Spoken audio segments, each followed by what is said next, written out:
Ladies and gentlemen, joining us this evening, it is an absolute honor to have you on. How about some claps, some waves, some hellos in the chat for our honored guest tonight, the rock and roll detective, author, historian, Jim Berkanstadt. Jim, thank you for joining us. How are you this evening?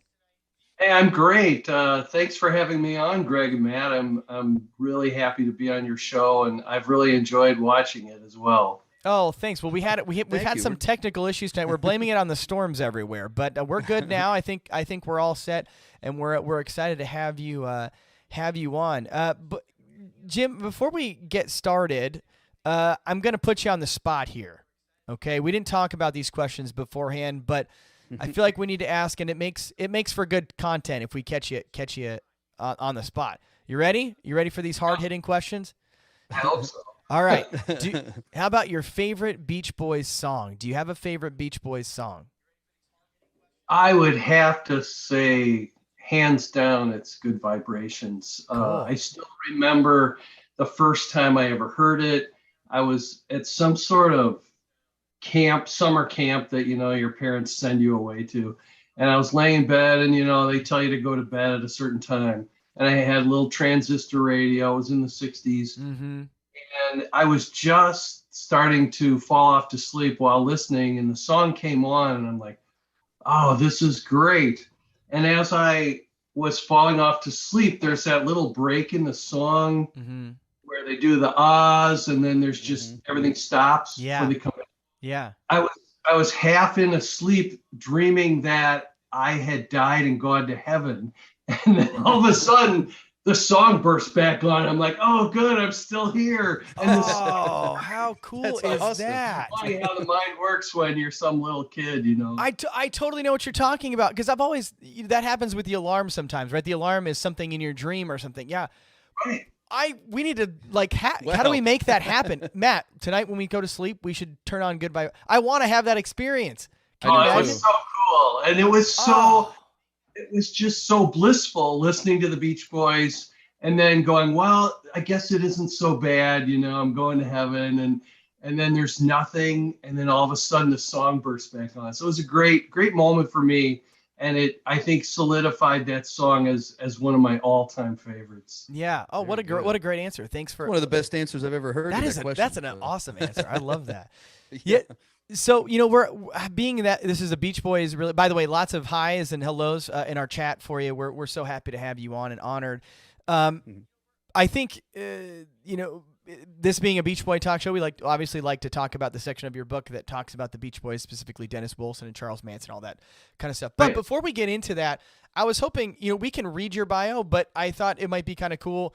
Can you kind of take us through kind of the Cliff's Notes version? How did you get to become the rock and roll detective? How did you kind of get into this genre of writing? Well, I grew up in the 60s, so I'm about 107 years old Yep. at this point. Uh-huh. And Yep. Look good, by the AM way.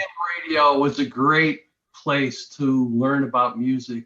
And in fact, that's something I've talked to Butch Vig a lot, who wrote the foreword, and many people know he's produced Nirvana and the Foo Fighters and has his own band. We both just grew up on this parallel track of loving music, being passionate about it. And I was never really a committed musician at any instrument, just would play around. But I wanted to study music. I was the guy, while all the other, boys in the neighborhood were looking at the back of baseball cards, Yeah. how many hits somebody had. I was looking on the back of album covers. I wanted to know who produced this, who was the engineer, who sings lead, if they, even gave you that much information back then Mm-hmm. on this song, who wrote it, that kind of stuff. So that carried on. I became a trial lawyer. And even though I was a trial lawyer and having a young family growing up and all, that we have, and now they're older, but, I still had my eye on music and my passion for it. And first, I was involved in studying the bootlegs of the Beatles. The Beatles were sort of my favorite band right off the bat. Then came the Beach Boys and a couple others down the road. But that was really my area of expertise. I got into the bootlegs, trying to learn more about the creative process, which is, you know, you were mentioning the Good Vibrations box set. That is the most amazing thing for me to listen to. Yeah. You know, and just and getting to know some of the artists over the years. So I just decided, well, I should write about the stuff that I have learned about. And so Yeah. I then decided, well, I should try to get involved in uncovering lost history of music and mysteries that have been hidden in popular music. Just as a little background, I was hired by George Harrison in 1998 as his historian, and worked on projects for him until he died a couple of years later. But before he passed away, he told the Apple company, the Beatles company, about me, and then they hired me for a number of projects. And so I've worked on Harrison box sets, movies. I was the historical consultant to Martin Scorsese on the film George Harrison, Living in the Material World. I worked on the Get Back documentary that many people have seen recently on Discovery.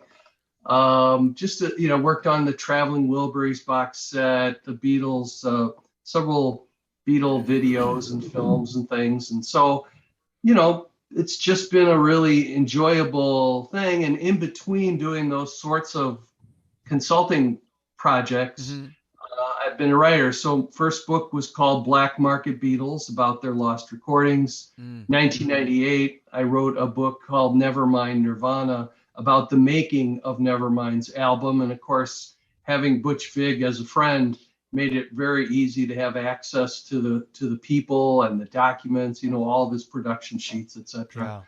The book before this one was called The Beatle Who Vanished.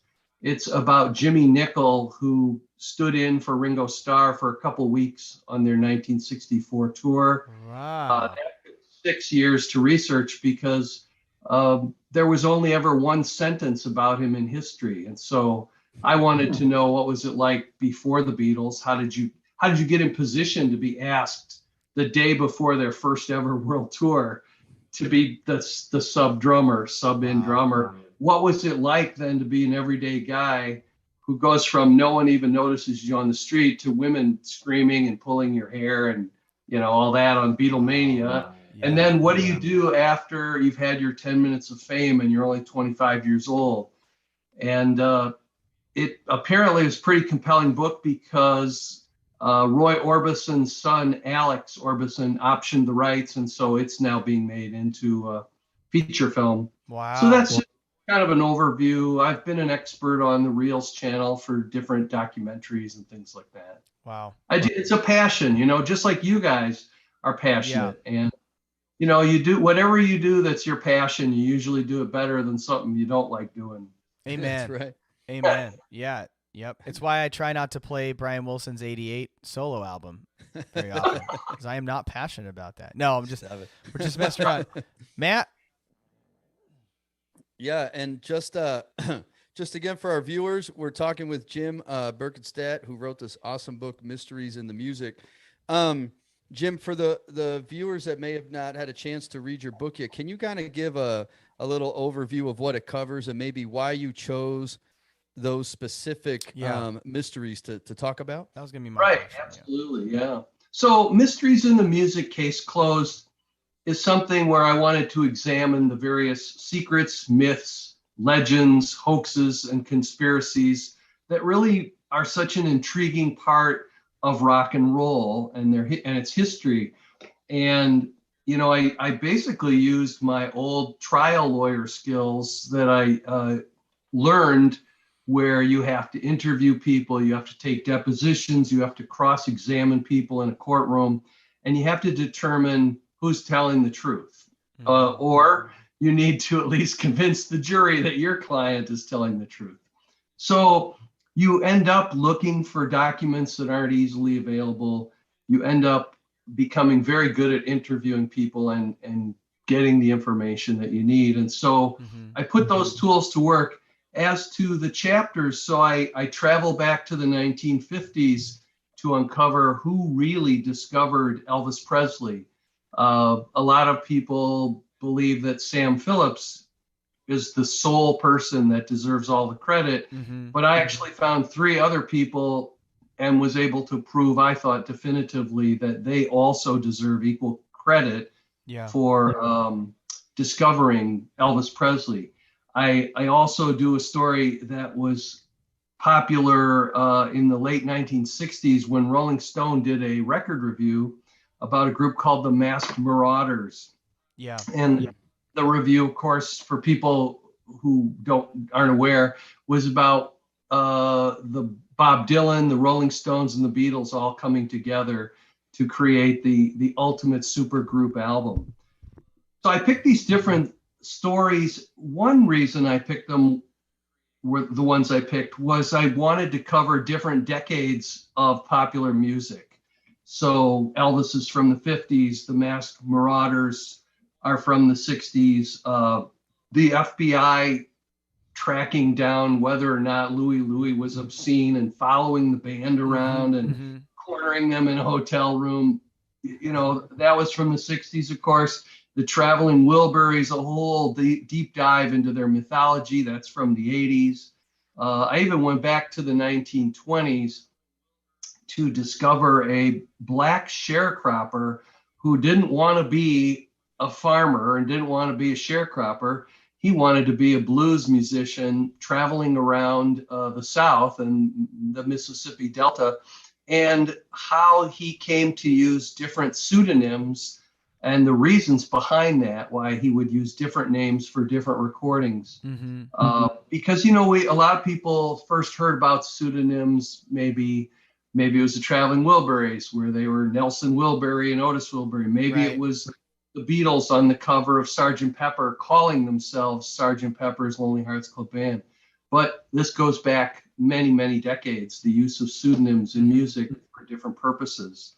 I was intrigued in the 70s by something I found online where these so-called experts who I'd actually seen in documentaries going on the record and putting together all these facts to state that the CIA had killed Bob Marley. And so, again, I went into all of these different mysteries in rock and roll with an open mind. And I just wanted to get to the bottom of it. With for example, with the CIA and the Bob Marley, I found out through WikiLeaks, they had all these records that the CIA had on Bob Marley. And I had written off letters to the Obama administration and the Trump administration asking for these records that had been declassified. And they both answered this. It was the same exact letter. We can neither confirm nor deny whether the CIA has any records on Bob Marley, which means we have them and you're not going to get them. Yeah, right. That's government speak there. Yeah. So luckily WikiLeaks had them. And then I found one of the CIA agents who was posing as a diplomat. At the time, we were actually trying to upset the election there and change the government from socialist to more democratic society.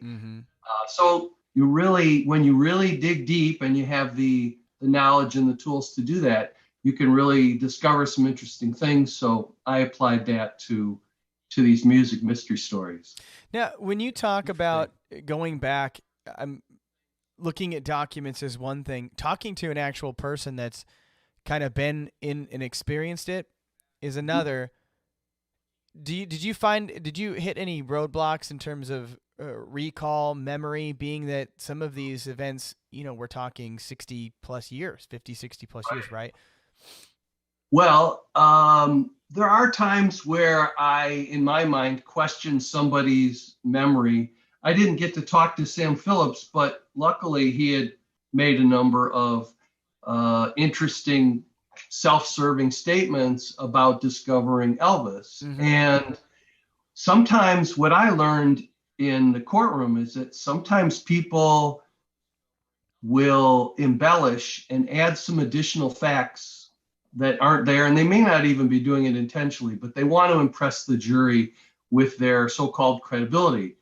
But in the case, so I applied that to Sam Phillips as if I were cross-examining him. And one example is his recollection was that Elvis Presley was driving by his studio every day in his truck, which he used because he worked for an electrical company, wiring and whatnot. And I think his job was to deliver wires and electrical stuff to the guy that was actually the electrician. And so he says, yeah, it was obvious to me he was going to eventually come in and I would record him. Well, he mentioned when that date was, and then it was very simple for me to impeach his credibility, as we say in a courtroom, basically say he's lying, by going back and finding the dates that Elvis Presley had started work. And they didn't match up at all. In fact, Elvis hadn't started that job at the time that Sam Phillips embellished his story to say he was going back and forth casing my studio at this particular time. So it's kind of fun to do that. Now, on the other hand, there are some people that have excellent recollection. And one of them is Greg Jacobson, who we'll talk about tonight. Yeah. And he was, of course, privy to conversations between Dennis Wilson and Charles Manson, and also had private conversations with each of them during that time. He had relationships with both. And boy, that guy obviously anybody who hung out with a Beach Boy and was friends or unfortunately knew Charles Manson, you're going to remember certain things like that the rest of your life. Sure, yeah. But not only that, he's just a really sharp guy. He's got an excellent memory. He's very intelligent and very creative.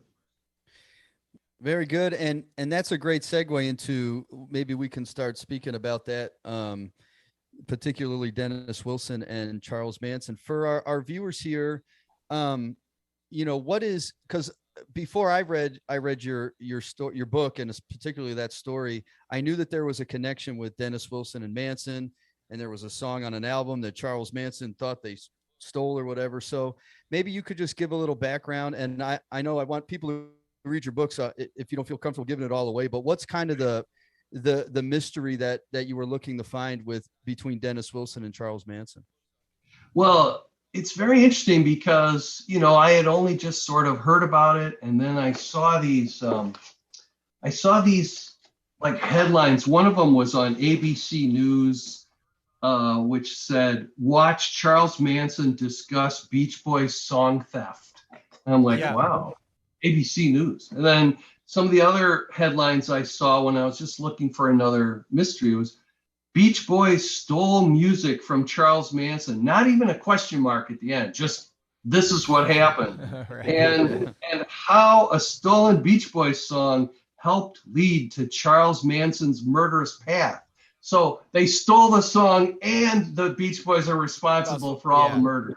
That's when it just got so absurd that I said, I really need to look into this because everything I'd ever heard about Dennis Wilson was that he was a really sweet, generous guy.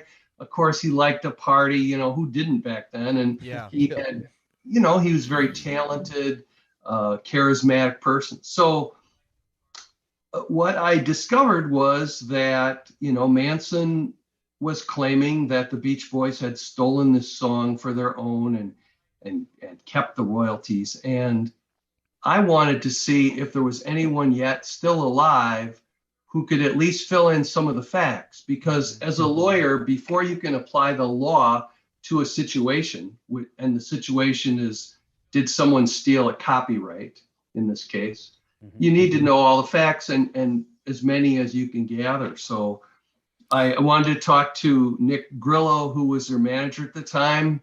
And Nick, if you're listening, I'm not going to pay you $10,000 for a 30-minute interview. So he was not very helpful. He could have filled in some information, but luckily I was able to find other times where he had spoken to the media about Manson.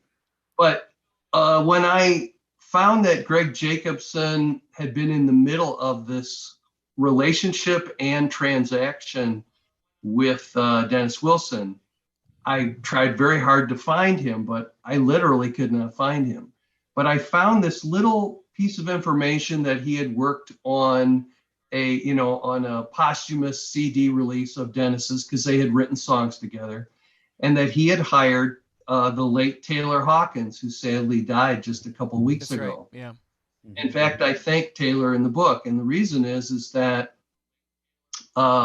Taylor worked with him on, I think, 1 or 2 tracks on that Dennis Wilson album as a drummer.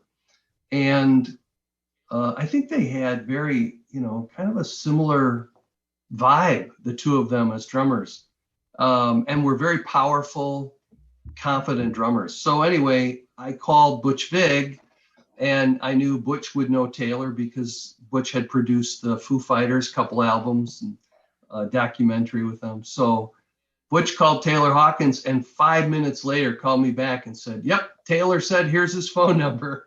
So after spending probably 3 months looking for this guy, suddenly I, get his phone number in 5 minutes. So I was able to reach out to Greg and learn what this transaction was like. He's the only living witness to what I call Dennis Wilson's deal with the devil. Mm-hmm.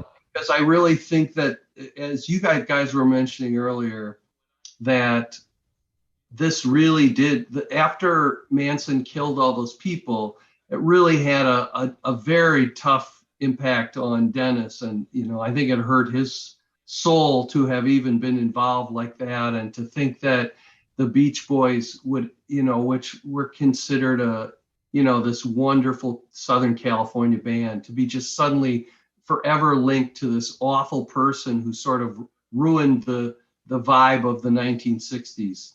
Mm-hmm. So, I wanted to know, what did this living witness, Greg, have to say about this deal? Was there even a deal? Was it legit? Was it legal? How is it looked at under the copyright law? And at the time, the applicable copyright law had been written in 1909.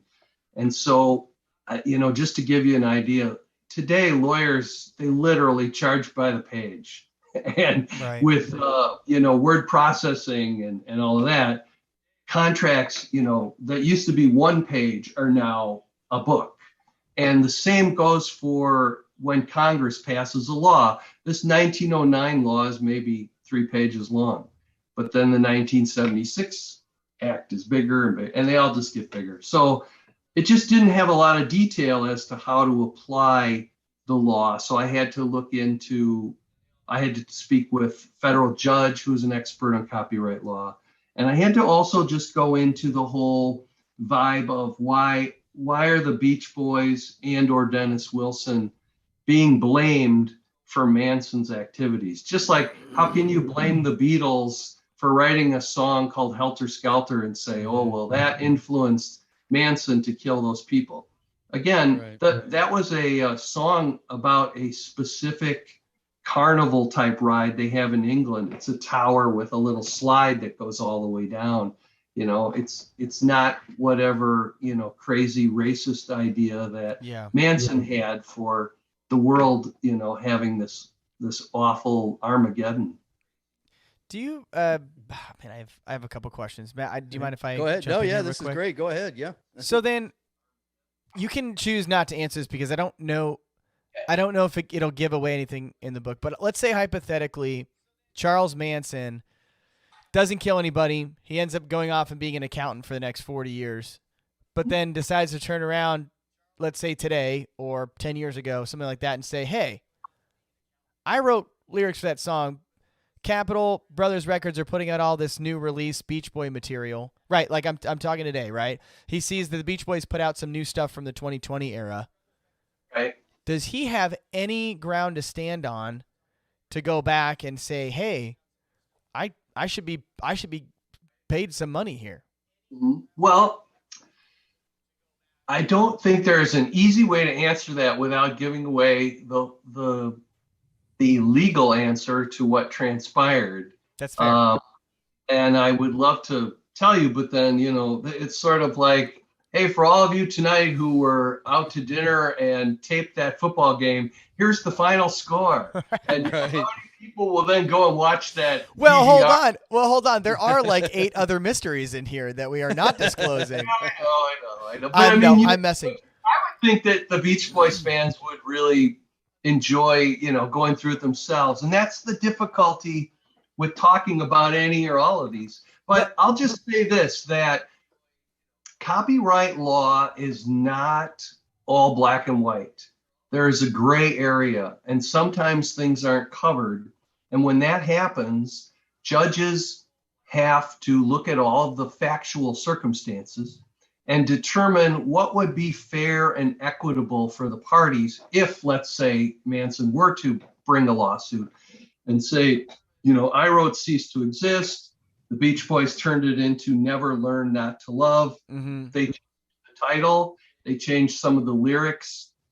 They even changed the meaning of the song because Cease to Exist is really one of Manson's, I would call it a recruitment song to convince girls, to join his cult. Whereas Never Learn Not to Love, I viewed it as Dennis Wilson being very romantic and coming on to a girl and trying to get her to like him, by the end of the night or whatever. Yeah. And you can see that both in listening to them both and also the lyrics. So the question is did they steal it? Was it purchased properly? Was there a written document? Is it one song or two songs? Or is it just one song that was stolen from Charles Manson? What's interesting is the only person who ever really claimed that the Beach Boys had stolen his song was a psychotic cult guy that was convicted of murder. It wasn't like Walter Cronkite, the big newsman of that era, got on TV and said, "Oh, the Beach Boys shouldn't have done that." So you sort of have to figure that there may be other facts that he left out of his claim. Well, and he never even copyrighted or attempted to copyright any of his songs. And I looked for any and all copyrights by Charles Manson, and he wrote a lot of music. Yeah. Now, that doesn't mean it's not protected by the statute. And I don't want to get too deep into the law here, but if you just type up some lyrics or you type up a book or something, it's copyrighted, but you don't have the same amount of rights and potential damages if somebody steals it. You still do have some, but you have more rights if you take the time to fill out the one-page form and pay the $35 to the government and copyright it formally. Yeah, well, my brother and I were laughing about this before the show as we were kind of doing a little bit of show prep, and I mean, it's not good vibrations, right? This song kind of blows, to be honest. I mean, it's not a great song. Like, you mean Never Learn Not to yeah, Love? it's like But we were kind of that- saying like, is it a moot point? And not nothing against your book because we talk about it a lot, No, but it's like awesome. just laughing like, is it a moot point because it's not like it was a big huge Beach Boys hit. Like you said, it wasn't good vibrations. Well, it was a B-side of a single, Right. and it was just an album track. So most people at the time, me included, I don't think I heard it until the 2020 album came out. I never heard the B-side. No one played it on the radio. That's what you said in your book. Nobody. Can I, Matt? I'm gonna circle back to kind of the beginning of the story. By the way, I love the intro of this section where you talk about Robert Johnson and the Crossroads, and because that's such a mythical thing in rock and roll, and to tie it into this situation it's perfect because it's almost exactly what's unfolding in real time here. I mean, it's kind of the whole Robert Johnson thing I think is really neat. Thanks. I don't even know, when you're writing, sometimes you don't even know where something comes from. You're just writing and you're like, oh, that's good. Yeah, it's awesome. I love it. So to work. The one thing I can't seem to figure out, and maybe you can help me, or maybe you can't, maybe we need to read more, but I don't understand. I mean, you have all these people that have an opportunity to tell him to go pound sand, but everyone kind of continues to feed the beast. what I couldn't gather from it, because it seemed like Steve Desper said no, I didn't track with him, but then he did, or yeah, like I paid, I paid him. When you mean track, I mean record him. Record him, yeah. Mm-hmm. Like I wasn't interested, but then later on, he ends up record. Like it seemed like a. I guess I want to go. I don't want to give away too much, but what I would like to ask is, was Charlie, was he talented at all? Do you think he had any, or was it just kind of caught up in this whole cultish, like Summer of Love stuff? Yeah, like a cool hippie kind of yeah, guy. Yeah, that's a good question. Really good question. First, let me address Desper, and then we'll go back to, was Charlie talented? Yeah. Desper ultimately was told by Brother Records, okay, Dennis really wants to give this guy a chance. Dennis has already had Greg Jacobson record some demos, but now he'd like Desper to record him, Mm-hmm. and Desper can't get a better sound.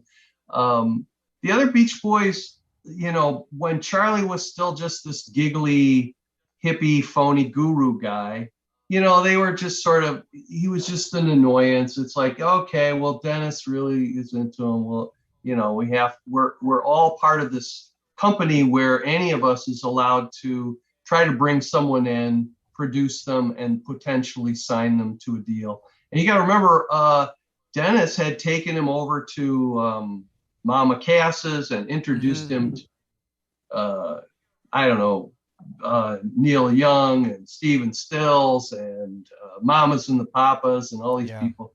And Neil Young also tried to get a record deal for Manson and was turned down by his label. So, everybody at the time, you got to remember, it was everybody was just high, it was just that time period. Yeah. And now you have all these states with legalized marijuana. I think there were more baby boomers high at that time than there are people getting high today. It just seemed that way. And there were people doing acid and speed and all these other things. So, not everyone was thinking that clearly, but he had, Desper was told to record him. And at one point during their few days at Brian Wilson's home studio, Manson did pull a knife on him. Mm-hmm. Manson was very fidgety. He didn't feel comfortable in a studio setting. Yeah.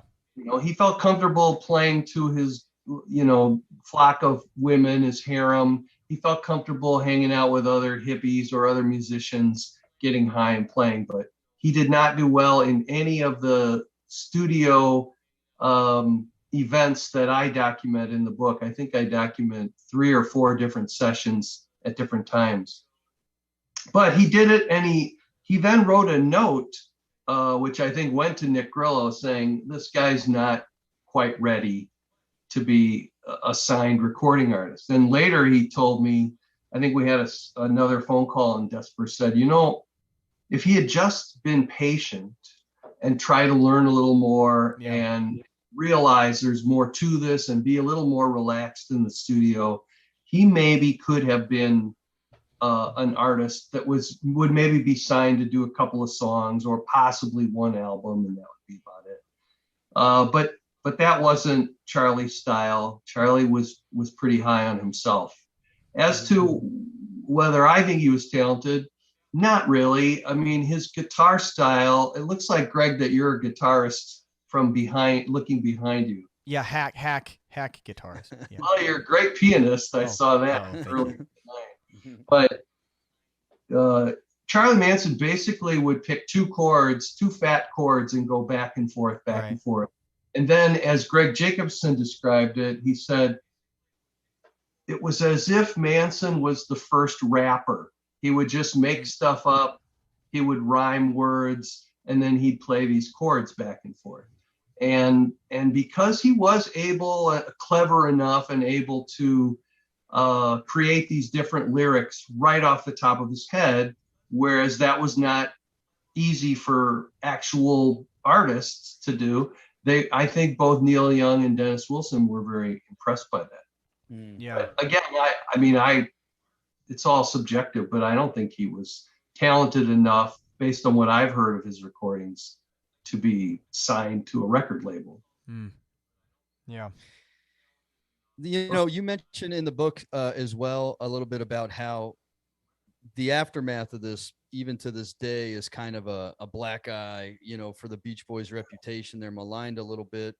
Like you said, it goes as far as saying they stole a song or Dennis was best friends with this guy.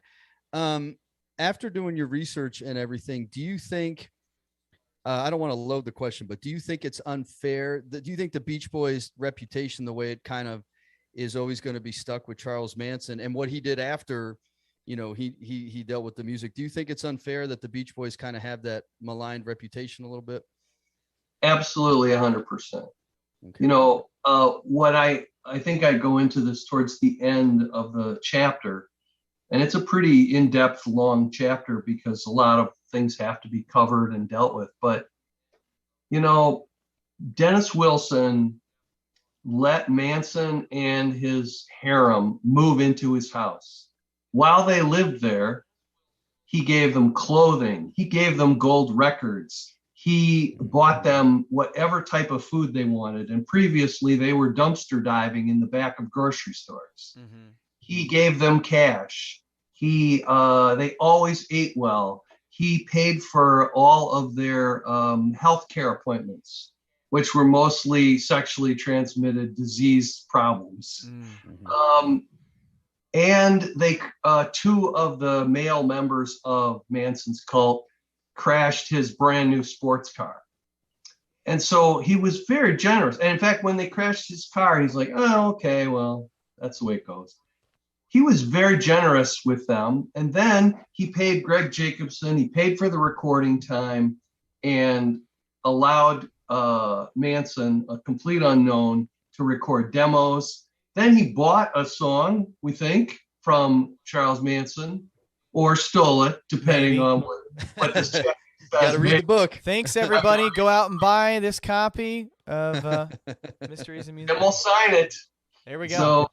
So we'll get to that later. But, he did that. He, that was apparently the Brothers Inc. came up with a figure that it was about $100,000 he basically gave to the Manson family when they were living with him. He continued to try to help Manson. So, it was when Manson was just a giggly, hippie fake guru. And Dennis took them in and helped them out. And the other Beach Boys weren't directly involved with Manson. In fact, one of the myths that I had found and I dispel in the book is that people say on a lot of these chat forums, oh, well, Carl Wilson was there when Manson recorded at Brian's, or Brian hung out for a while, or Dennis was there the whole time producing him. None of that happened. Desper has cleared that up forever. Mm-hmm. There was no Beach Boy interaction ever with Charles Manson in the studio. But, it's just a crazy thing. And, I don't believe that the Beach Boys should be blamed or pinned with any sort of bad vibes. It was just an honest mistake. It was people who were being generous to them, generous to the family, the family of Manson. And I think it would be unfair. I think it is unfair for history to blame the Beach Boys. And hopefully my chapter helps with their reputation in the future in that regard. Yeah, it's interesting. We had a couple people kind of caution us about this topic and kind of bringing it up. And I know that from my history as a Beach Boy fan, even in high school, this topic in the Beach Boy community is kind of taboo. And it's like it was taboo when I tried to interview a couple of Beach Boys. Yeah, to me, I understand it because a lot of these folks went through it. There's a lot of pain. There's a lot of anxiety there, and I get it. But on the other hand, gosh, I think if we all come to the conclusion that you will at the end of this book that, Dennis was a really great person. Dennis was just trying to be a good person, a helpful person, a charitable person. I would have loved to have heard that. as a Beach Boy fan? Like, why hide that? Why not tell the story so that kids like me in high school that are like, oh, no one in the Beach Boy community is talking about this. Does that mean that there is something here to all these stories and lies and all this kind of stuff? Because then you start to wonder, because none of my Beach Boy fan friends are talking about it and no one's letting us talk about it. So I really appreciate your book, because it seems like, and this sounds bad, but I appreciate you, because in our Beach Boy community, there seems to be this thing where you're not allowed to talk about it. But in reality, I feel like it should be talked about, because who else is going to set the record straight if not us as huge Beach Boy fans and advocates of their music, and Dennis, right? So I really appreciate you doing all this. It's a big deal. Thanks. I'm much more so a part of the Beatles community. I'm completely embedded in that, just like you guys are in the Beach Boy community. So I think it was easier for me to come at this with a completely open mind. I had no idea what the answers to my questions were. Mm-hmm. I just knew that I wanted to dig into them and find out as much as I could. And I'm very pleased that it turns out that, in my mind, the Beach Boys did nothing wrong. And they were at the time, or Dennis was at the time trying to encourage basically a homeless guy living out in the desert with a bunch of his girls. He was just trying to help this guy along. And so was Greg Jacobson. And also, even Terry Melcher tried to help out, and his efforts were misunderstood by Manson as well. He went out to the Spahn Ranch. Terry Melcher, who, for those listening, produced the Byrds and the Paul Revere and the Raiders, and even Ry Cooder, and was the son of Doris Day. And he went out there and he listened, and Greg Jacobson really wanted him to be out there to see him, and then Greg wanted to make a documentary about the family, and he wanted Terry Melcher to pay for it because Terry had a lot of money. That's right. From Manson's perspective, he said, "This is it. This is another big thing. I'm going to get a record deal." And at the end of the evening, Melcher was very polite and used what a lot of producers say when they're trying to let you down easy. I love what he says. Yeah. Your music's very interesting. I just don't know where to place it, how to position your music, which is, it's just a nice way of turning someone down. But then he saw all these people were starving, and he gave Manson, in front of all of them, $50 in cash, which is probably $200 or $300 in today's money. So it could buy a lot of groceries. And Manson went back to them after Terry left and said, "Well, I got my deal. This is the advance." Well, there's no $50 advance in the record industry, even back then. It would have been in the low thousands, maybe. Maybe they would have given him a $5,000 advance, not a $50 bill. And the other thing is that there was nothing in writing, so there was no deal. And these are from the actual sworn transcripts from the trial that I learned that, because Terry Melcher has also died. That's one of the troubles with some mysteries you can't solve, so they can't go into your book because too many people have died and there aren't any people left. Right. Yeah. Very good. But I'm very positive from tons of research. I mean, I spent at least 3 years on this chapter. Researching a deep dive that the Beach Boys, are not at fault at all for anything Manson did, just like the Beatles aren't at fault. Greg Jacobson isn't at fault. Terry Melcher isn't at fault. They all actually tried to do some nice things for him. Yeah. But he was just an evil person, and taking too much acid when you've been in prison half of your life, I suppose, turns you into a bad person or a worse person. Yeah, after reading the chapter, I didn't know how he had been in prison for a long time before even coming, going to San Francisco and then LA. It's kind of. I think like 17 out of 34 years had been spent in prison. Like you'd think anybody today, when they get out of prison, if they've been in prison that long, you might not want to hang out with them. But I guess just different times, right? Yeah, different times now than back then. Yeah. but still, there are people that reform themselves after Sure. prison and can be trusted. But you have to take everybody, I think, one at a time. And I think you make a good point in your book. This is more of an observation than a question, but you talked about at the time when Dennis met Charlie, he was going through some tough times personally, and searching for something and doing some drugs. And of course, reading that helped me as well, because you can understand the allure of somebody like that who, like you said, is a cultish figure or a guru, and things like that. So that made a lot of sense to me too, how that all kind of, like, he was very vulnerable at the time, and they totally took advantage of him, And Jim, you connected in the book nicely, because before that you talk about his time with the Maharishi and how that didn't work out. So he was in a time in his life where he was searching for something, meaning. Wrong place, wrong time, or right place, right time, depending on the way you look at that circumstance. So I mean, he went from a happy Maharishi guru to Charles Manson as a guru, and it's just unfortunate. What I found was that each of them at that time, when they happened to come together, after Dennis picked up two girls at the crossroads, they each had needs that the other could perhaps help them with. Charlie figured out that he could do a better job of recruiting by writing songs, and then if he got signed to a record label, he felt he could really up his game and create an even bigger family, which I call a cult, by getting the word out on the radio and whatnot, give up your ego, come to me, cease to exist, all that kind of stuff. Right. At the same time, and you guys know this, I'm sure, that around the time of 2020, Brian Wilson was having mental health issues.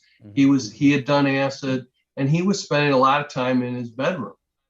And so the other Beach Boys realized they all had to pick it up and each contribute some songs to that 2020 album.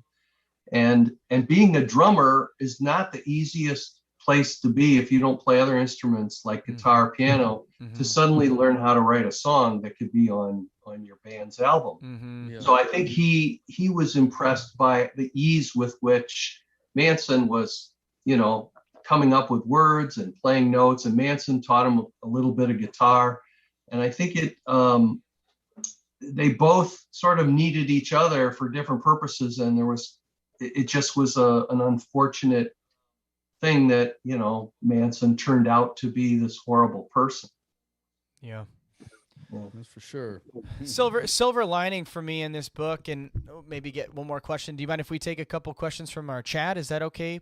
Sure, absolutely. I thought it was really cool, all those people commenting as you guys are talking and playing and stuff. I love that. Yeah, the live streaming platform has been really fun for us, because it's like it kind of just get to hang out with people and they chat. And there's actually been some really awesome comments so far. Yeah, there has. Yep. Silver lining for us, I know, and I hope everybody gets this when they do buy the book. It provides a lot more context, and Dennis's work after this point, his songs, Pacific Ocean Blue, all of these, his work with the Beach Boys, it takes on a completely different listen after reading his experiences in this, and that's, I mean, the mysteries and the kind of the true crime type thing aside, just from a musical standpoint, the music sounds different now, because you've added this really interesting historical perspective that I didn't have previously. So just kudos to you on writing this. And this is one of many mysteries in here. We talked about Louie Louie. We talked about Elvis, and there's some really, really, really neat stuff. Mass Marauders. The Mass Marauders. I read that one. I'd never heard of that before. So that was really neat. That's pretty cool. So, Chad, if you have some questions for Jim, you can put them in there now. I'm sure he'll answer what he can, as long as it doesn't give away. I don't have that chat in front of me now. We'll ask. We'll read it to you. And Jim, while we're looking for some, can you tell everybody where they can get your book? Perfect. Absolutely. If you want a signed copy, you can go to my book site, which should be easy to remember. I'm going to put it in the chat. Yeah. Okay. musicmysterybook.com. www.musicmysterybook.com. If you don't need my signature, then go straight to Amazon. It's there. and it's an Amazon bestseller. And in fact, where I'm in the process of pitching it in Hollywood as a TV docuseries. It would be the starting point. Oh, But that we would have be other great. mysteries as well. That's awesome. Yeah, I'm working with another producer and a friend of mine, Paul Barros, who produced many of the VH1 Behind the Music series. Oh, cool. Very good. Yeah, Yeah. great guy. Oh, that is awesome. I love Yeah. that. Yeah, Janice asks, is this book available in bookstores? It is, but probably it's not. It's probably not sitting on any bookstore shelves. That's kind of the way, unless you're with Simon and Schuster and you have all that kind of backing. You can go to any bookstore in the country and give them the title of the book, Mysteries in the Music, Case Closed, and they'll order the book for you if you like to go to your local bookstore. And we're going to give one away to a lucky viewer. We are going to too, give one away tonight, so we're excited about that. Owen wants to know, hey, who would play Dennis in the series? Do you have any actors in mind for who would play the role of Dennis? Well, it's a docu-series, which means that we would use actual footage of Dennis Wilson. Oh, cool. Narration, and there'd be clips of him, photos of him, etc. So it wouldn't be. It's not like The Beatle Who Vanished, which is an actual movie drama. This would be a documentary type TV style. Very good. Our friend Denise, our very good friend Denise, has a question for you, Jim. It says, Jim, is there any truth to the story about the Manson girls stalking Dennis and even broke into their home while Dennis and Barbara were sleeping? Did you ever hear about that? I think there were examples where they did that and did that at other famous people's homes. They just would walk around. They might sort of move something to let you know they had been there. They did that a lot, and I think they did it to Dennis. I'm not 100% sure because it's not an area that I needed to really dig into to do the chapter. But I do know that he did come over when he was getting angry and he was desperate for more money and kept bringing up the song. He came over one day when Dennis was on tour and Greg Jacobson was there, and he handed him a bullet and said, give this to Dennis because he owes me money. Then later I document in the book that he actually waited. Dennis came back from tour and he gave him the same thing. Here's a bullet. Great story. And he said, I know where your son lives. Crazy. And Dennis, who's such a peaceful guy from my, research, just decked him, just pummeled him to the ground. Awesome. So probably didn't know he was a crazy murderer yet, but you know what? I was really happy to see that he did that. Yeah, how cool! I loved reading that. I thought that was that was. I asked Greg Jacobson, "Did you keep the bullet Manson gave you?" He said, "No, man, that was bad karma." Oh, bad juju. Yeah, get that out of there. Get that out of there. Well, Jim, what an honor to have you on. Really, I mean, we have to pinch ourselves when we get to talk with the incredible people we do, and you are one of them, my friend. Thank you for joining us. We are going to give away a copy of this book as soon as we let you go here. And folks, go buy this, okay? This is an awesome book. If you, like I said, Dennis's music takes on a completely different perspective after reading some of these stories. It's such a well-written, and there's a lot of other really neat rock and roll mysteries in here. But rock and roll detective Jim Berkanstadt, thank you so much for joining us. We really appreciate you coming on and chatting with us tonight. Thanks a lot, guys. I really enjoyed it. It was a real honor for me, too, to come on to your show. I have one mystery left I'd like you to answer, Greg, and that is there a Beach Boys connection to that? It looks like a giraffe hat you're wearing. I've been wondering all night. Yeah, so really early on, Matt and I, we were going to do early on, I'll try and answer this quickly. Early on, we thought it would be funny that if we did album shows where, today we're going to talk about the Beach Boys Today album or different albums. And I thought it'd be funny to wear a hat that had something to do with the album. So like on the Smile, when we talked with, who was it, Matt? When we talked about the Smile record, I had a fireman's hat. I think, yeah. So we were going to originally we were going to do a Pet Sound show. And so Pet Sounds, the Giraffe, San Diego Zoo. Right. And then I just never stopped wearing it because I thought it was pretty cool. It's And stupid. we didn't do the episode either. I don't so. look great. I don't know. Hey, anything. I love it. The more I can hide what's going on everywhere up here, the better. So I'm all about it. And we decided not to do a Pet Sound show because we were like, I don't think we're ready for that yet. That's the one that's most researched and everything. We didn't want to sound too dumb. Yeah. So we skipped it. It's a good one. No good reason Well, at all. I love it. I love your show, and I love that hat, and I'm glad that you solved the last Beach Boy mystery tonight. Thank you, Jim. Thank All right, you my so friend. much. An honor. Hey, best Thanks of luck. again, Okay, take care. Take care. Bye-bye. Bye-bye.